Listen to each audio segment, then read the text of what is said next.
2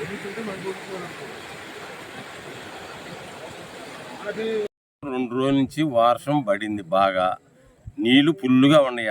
ఆడ వదలకుండా విజయవాడ మునిగిపోద్దని ఈడ ఆపితే మేము బలైపోయాం.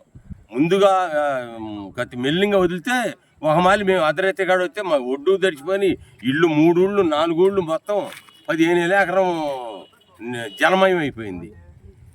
నీళ్ళు అందుబాటులో ఎవరు ఎక్కడ ఉన్నారో కూడా తెలియకుండా పోయింది. ఎంఆర్ఆ గారు వచ్చాడు, చూశాడు, వెళ్ళిపోయాడు. ఎవరు అధికారులు ఎవరు అని పట్టించుకోవాలి ఇంతవరకు.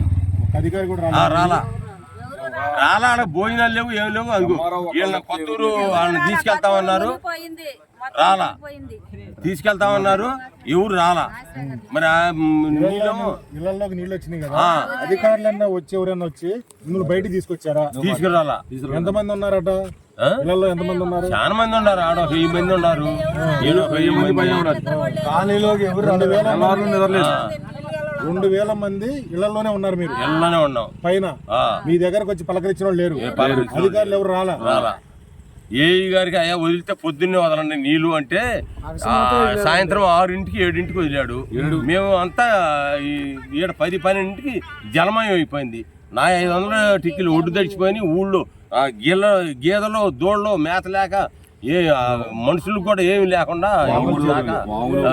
చేశారు. ఇందాక కావచ్చు గుంటి పిలిచి చెరువు కట్ట ఏంటి 4 మాట దిగింది. ఇది మట్టికి బాగా తడిచిపోయింది. తడిచిపోయినాయి. రైలు కట్ట దాటిపోయినాయి అండి. రైలు కట్ట దాటిపోయి హైవే రోడ్డుకి అన్ని ఎవరు ఇంతవరకు వచ్చిన వాళ్ళు లేరు.